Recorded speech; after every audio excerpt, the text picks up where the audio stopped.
Hey y'all, welcome to the Style Chronicles. I wanted to share my hair color with you guys because I get a lot of questions about my hairstyle, my hair cut, my hair care, and what color my hair is. So I thought I would address that since I freshened up the shade last night. And yeah, this is kind of what it looks like the day after I color it. Now, I go between two shades. Usually it's this one that I have now for like summer into the fall. And then in the fall and the winter, I get a little bit darker, a little bit richer, more like of an espresso. And then I lighten back up in the spring and the summer. And I've been doing that for years, just using the same two shades on and off. And I generally use the same idea of a shade in any range. I've tried lots of different like box brands and stuff like that.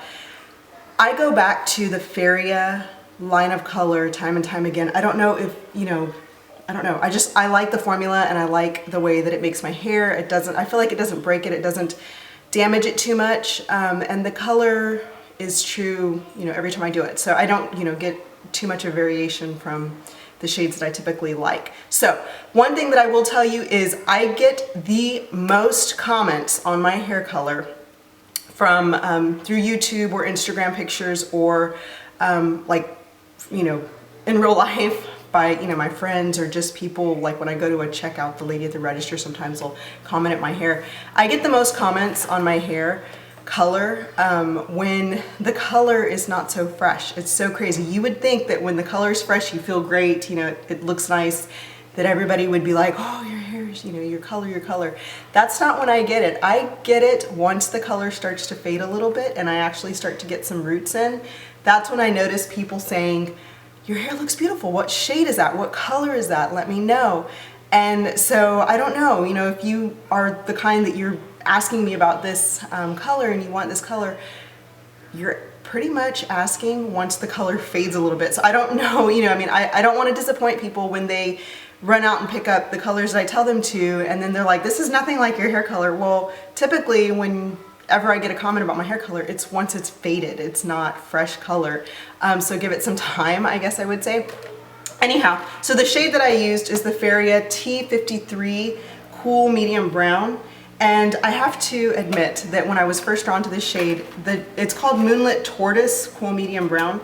That tortoise, like anything tortoise shell or tortoise in general, just draws me in. So I think I was drawn to it more so because of the name, but also because I knew that it was a cool medium brown. I have a lot of red undertones to my hair, and that red really comes through towards the end of my color life, if you will. So when you're commenting asking me what color it is, more than likely it's the red that's showing through that you're really liking.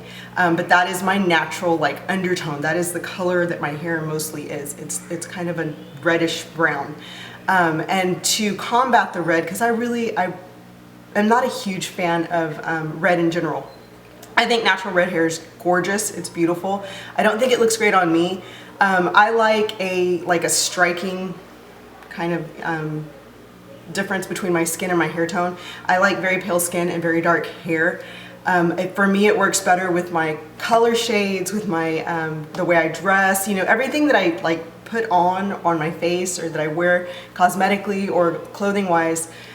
I think about the color, how it's gonna look. It's like an entire I don't know, maybe I might be the only person that does that, or maybe I'm just extremely anal about certain things, but the color tones and everything kind of match really, really well. So I'm very finicky about color tones and the things that I will wear, if that makes any sense. I don't know. My mother was what was it called?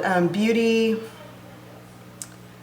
I can't think of the name, but they were huge on, this was in the 90s. They were huge on color matching and making sure that you were a winter or summer or spring. So I kind of grew up in a time period where that's all my mom, thought about. It was like our house was decorated in winter tones because that's what suited her best, and my sister's bedroom was decorated in summer tones because that's what suited her best, and it was crazy. Lighting in the bathrooms or in the house was cooler and more not warm, or warm and not cooler in some areas. So my mom was huge on color tone in general, and she's got a very keen eye for detail and color. She can remember the exact shade of a color from an article at home and go out and find either, you know, a scarf to match it or a pillow that matches a curtain on point, exactly on point. She's got a very keen eye for color and detail and decor and stuff like that. So I think growing up with that kind of always there, my dad was the opposite. My dad, whom we lived with, my dad could care less about decorating or any, it was all like, let's just have fun, who cares?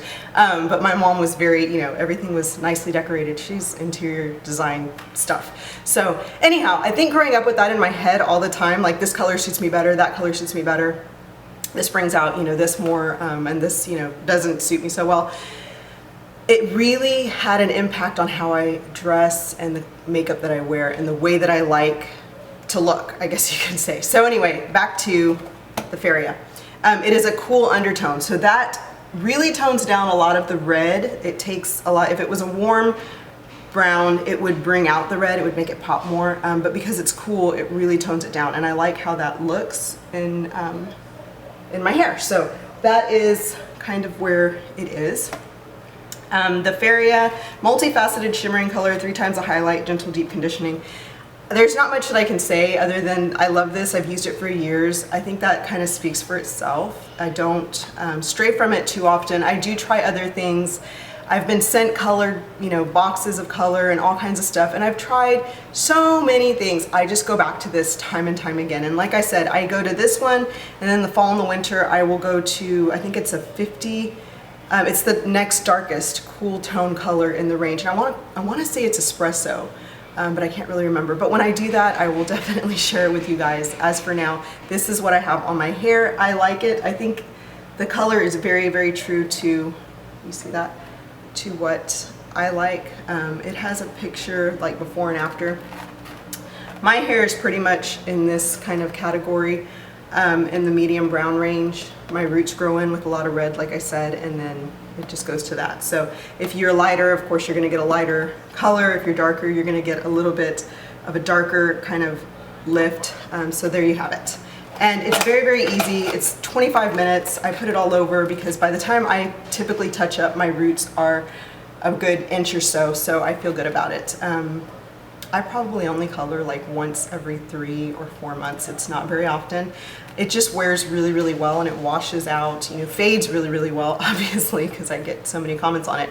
But yeah, pretty much speaks for itself. Smells good. It does not smell offensive. My husband has really not liked some of the ones I've tried in the past, but this one seems to do well. I can do this while my kids are in the shower behind me, and it's in my hair before they need to get out, and then I just time it for 25 minutes. Perfect for when they are getting out of the shower. I've got it all over my head already. They're drying off, you know, they're brushing their teeth, putting their pajamas on. As long as it's piled up on my head, it does not drip anywhere.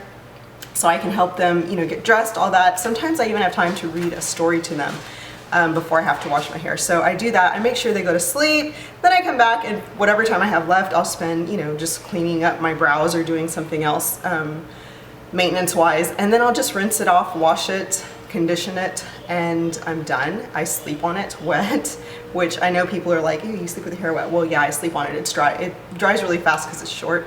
I get up the next morning and I flat iron it, and this is what I get. So like I said, really love it. I do use the conditioner that it comes with to touch up generally once a week. I am lying if I tell you I do it every single week. Once a week, maybe once every 2 or 3 weeks. When I remember, it's there in the shower. It's just when I remember to do it. But it always kind of, you know, looks really pretty. The other thing I will tell you is shine. I get a lot of comments about shine. I didn't put any products on my hair this morning. This is just my hair with a flat iron.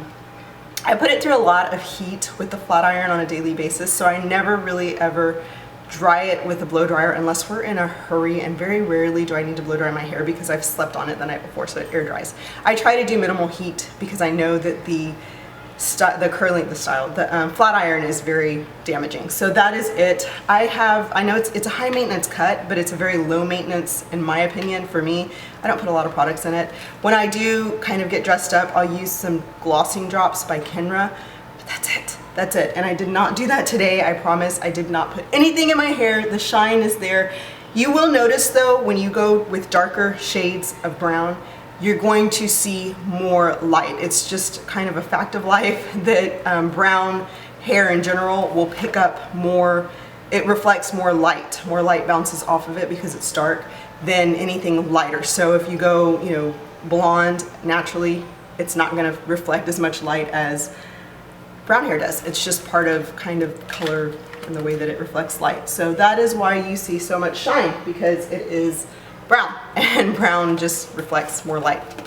So that is it. I used to be blonde. I used to bleach my hair a lot before I had my daughter Eva, so that's like 8 years ago, 9 years ago almost. And I was the kind that had to be touched up like every 2 or 3 weeks because I can't stand growth, and my hair was naturally dark and I had a lot of blonde, and the damage that it caused, and then no matter what I did to it, I couldn't put the shine back in. It just, to me, always looked flat. So going back to kind of a natural, you know, brown color for me has just been incredible. I love it. And like I said, the only reason I even dye it is because I want to take so much of the red out. I want to pull it out, and this is what I get from it. So that's that. Thank you so much for watching. I know that was long. I'll go all the way around. My hair does need to be cleaned up back here. But that is it for how I color my hair and what shade it is and all the information that I'm asked constantly. If you have any questions that I left out, please feel free to put them down below. I will certainly answer them or address them in an upcoming video. Really quickly, on my lips, I have MAC's Whirl Lip Liner with MAC Velvet Teddy on top. And then I have on MAC's Gentle Blush on my cheeks, really pretty mineralized blush. My lashes, I use the IT Cosmetics Superhero Mascara, which is really nice. It lengthened and it kind of separated really, really nicely. And for shadow, I have the Shade and Light by Kat Von D palette. I used this one all over, this one in my crease, this one on top of that one in the crease, this one to darken up the outer